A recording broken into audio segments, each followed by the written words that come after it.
Hola, muy buenos días, buenas tardes, buenas noches, sea lo que sea la hora. Bienvenidos a otra lección de gramática. Hoy día nosotros discutimos verbos como gustar.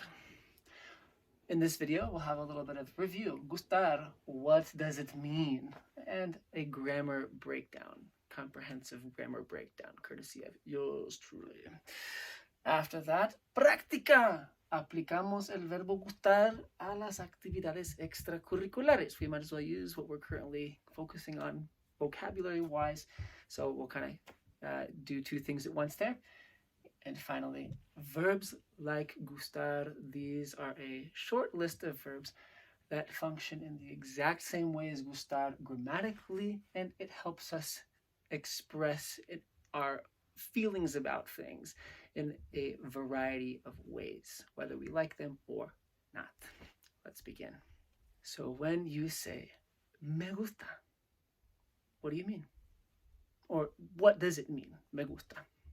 In English, we typically would say I like, as in I like potatoes, I like soccer, I like Netflix. However, me gusta is an idiomatic expression or an idiom, right? So in English we say I like, but what does this literally mean? The verb gustar means to please, right? So now rethink those prior examples, right? When you say, I like Netflix, for example, right? Well, when you say, me gusta Netflix, you are really saying Netflix pleases me, or Netflix is pleasing to me, right? And so in the past, you've heard me maybe mention something about thinking backwards a little bit, right? And when we use gustar and these similar verbs, I want you to keep this idea in mind, to think a little backwards. A really important thing to point out with gustar and similar verbs is the rule for conjugating them. Now remember, we always think in our English brain first. Typically, we filter the language through our English brain. So we're thinking, I like, but careful, there's the English thinking trap, right? Notice the conjugation, me gusta.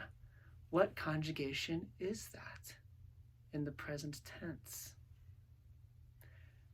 Correct, it is the el, ella conjugation, or like the usted, el, ella. I've mentioned this rule before, but I'm going to mention it again, and I'm going to really emphasize its importance for your success. When you're using gustar and verbs that function in the same way, you're going to want to think, am I talking about it, or am I talking about them? If you're talking about it, you need the el, ella conjugation, and if you're talking about them, you need the ellos, ellas conjugation, as in me gustan. Let's just start with some foods. And you know what? Let's do some foods maybe you haven't heard before. Like, for example, kale. So kale is col rizado.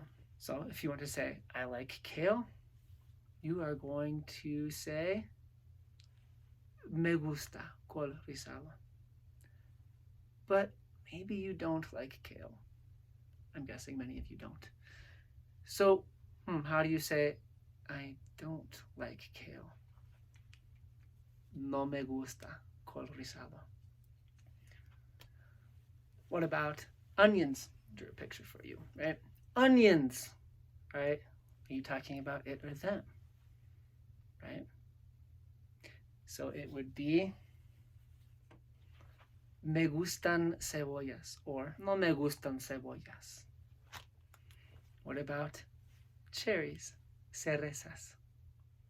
Me gustan cerezas. And I'm not going to do the negative, because if you don't like cherries, come on. What about eggplant or berenjena? You're talking about it, right? So, me gusta berenjena. Or, no me gustan berenjena. So, when it comes to proficiency in gustar and similar verbs, you really need to know two parts. You need to know how to conjugate the verb, right? And we talked about the it or them test. But you also need to have proficiency with this special word here, and this is called an indirect object pronoun. I don't want you to worry too much about the definition of indirect object pronoun for the time being, but I do want you to know the other forms of it so you can say things like you like, he or she likes, we like, y'all like, they like, all those. So let's take a closer look at these indirect object pronouns. Well, you actually have seen the you version, right? This is like the I like, right? Like, or it's pleasing to me, right? Well, guess what do you think that one is? It's it's not tu, right? Because that would imply this would be yo, tu. So it's not tu. Use that vowel. Yes, te, correct. All right, now the next one, le. I'll give you a hint about this one. All right, it's the first syllable of nosotros, nos. And a lot of people think that this one is going to be vos, right? Nos, vos, take away the V, and it is os. Well, these are going to always have similarities between them, okay? So let's start by rewriting it. And then, well, wait, this is singular, one person on this side. And everything on this side, this is plural or more than one. So what is our go-to letter to add there to denote plural? Ese. Les.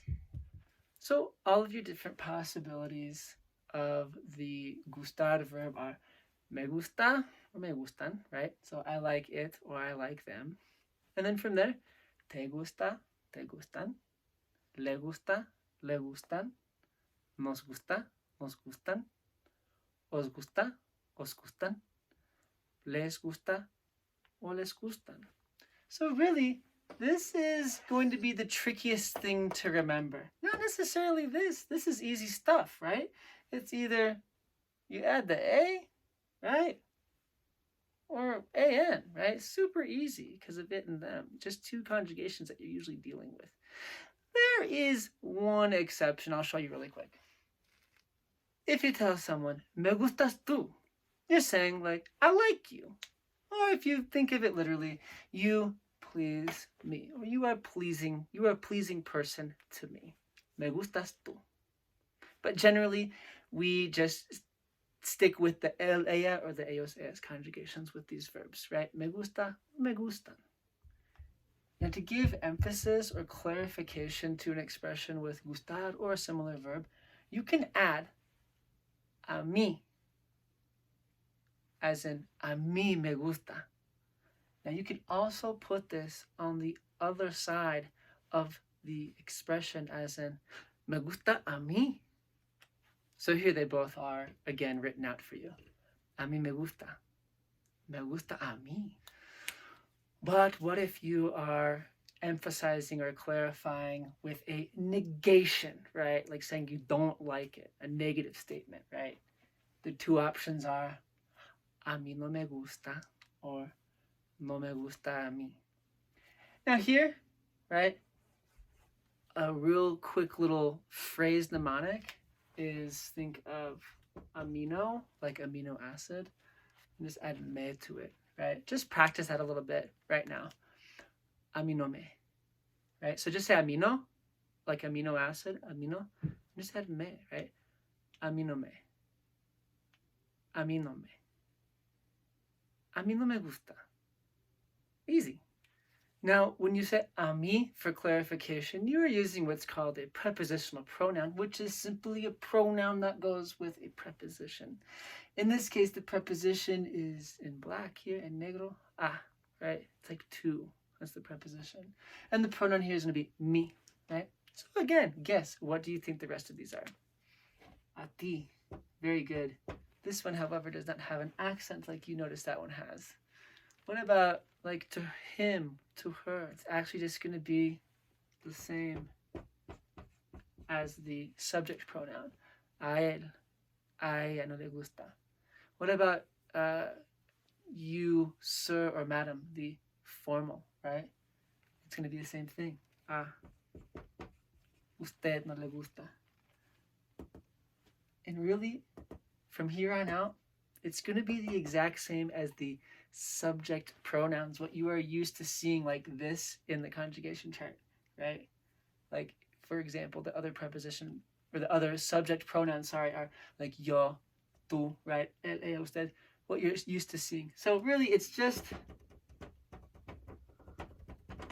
these two you have to worry about, and then it's actually review of stuff you already know. So, as in a nosotros or a nosotras, if it's a group of girls, a vosotros, a vosotras, right? And this is like to all of you, to y'all, a ellos, ellas, ustedes, as in a ellos no les gusta, a ellas no les gusta, a ustedes no les gusta.